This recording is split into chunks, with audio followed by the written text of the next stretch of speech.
Inside every single one of your cells, there's this massive library of instructions, your DNA. But how does your body know which page to read, and more importantly, when to read it? Well, that whole process is called gene expression, and figuring it out is one of the biggest puzzles in biology. So the big question is, how do scientists actually peek inside a cell and see which genes are turned on and which are turned off? How can they tell if a gene is working overtime in a cancer cell or if it's been completely silenced? This is the central mystery we're going to crack today.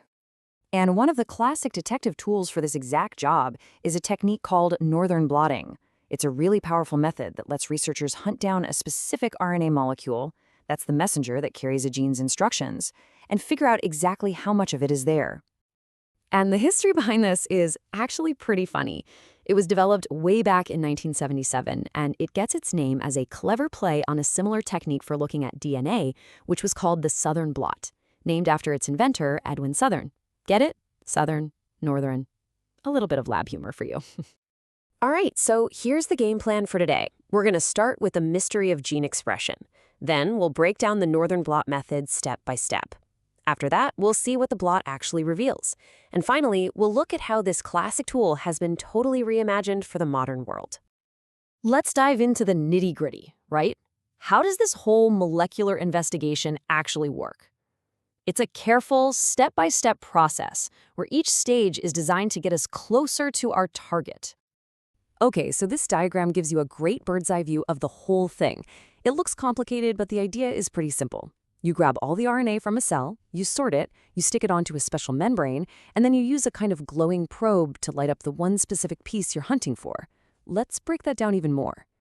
So here's the core procedure step by step. First, you gotta get the RNA out of the cells.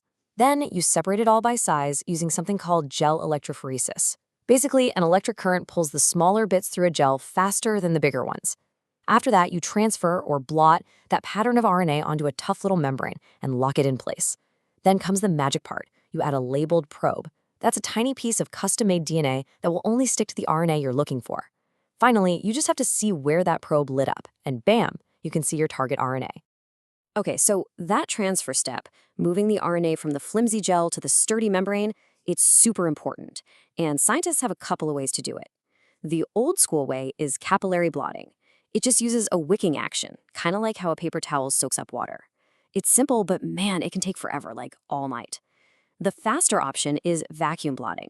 It literally uses suction to pull the RNA across much, much faster. It's way more consistent, especially if you've got a ton of samples to run. All right, so you've done all this work. What's the payoff? What does the final blot actually reveal? This is where it gets really cool. This right here cuts straight to the chase. Think about cancer research. A northern blot can literally show you if a gene that causes cancer is cranked up way too high, or if a gene that's supposed to stop tumors has been totally switched off. You can see the difference clear as day. And what's just incredible is how much information you get from one single experiment. The position of that glowing band on the membrane tells you the RNA's exact size. How bright the band is tells you how much of it there is. That's the gene's expression level. And get this, you can even spot if a single gene is making slightly different versions of its message through something called alternative splicing. It's like you're getting a complete fingerprint of that gene's activity. Okay, I know what you might be thinking. This technique is from the 1970s. Surely we have faster, fancier tech now, right? And yeah, we do. But northern blotting still has some unique tricks up its sleeve that make it absolutely essential even today. So let's stack it up against some of the modern methods. Things like RT-PCR are super sensitive, right? They can detect tiny, tiny amounts of RNA, and microarrays can measure thousands of genes all at once. But here's the thing they can't do. Neither of them can tell you the size of the RNA. Only a northern blot gives you both the quantity and the size in one shot. And that's absolutely crucial for spotting things like those different splice versions we talked about. But, science never stands still, and modern biology has thrown a new curveball at this classic method. We've discovered this whole universe of teeny tiny RNA molecules, like microRNAs, that are like master switches controlling our cells. And detecting these little guys, well, that was a huge problem for the traditional northern blot. So, what was the problem? It all came down to that step where you stick the RNA to the membrane. Using UV light to cross-link it works great for big RNA molecules. But for the tiny ones, it was like using a nail gun on a piece of tissue paper. You could either damage the molecule itself or block the very spot where your probe needed to bind. The end result? A really weak signal, or maybe no signal at all. But the solution scientists came up with is just brilliant. They developed a new chemical method.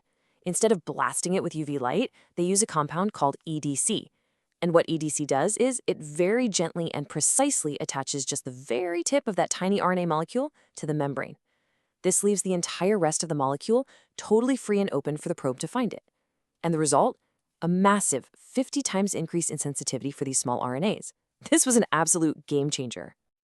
All right, let's bring it all home. What are the key things to remember? Northern blotting is a cornerstone technique for studying our genes. It gives us unique info on RNA size and splicing that other methods just can't. It's a huge player in understanding diseases like cancer. And, thanks to some clever chemistry, it's evolved to stay vital in the lab today. And all this really makes you think, doesn't it?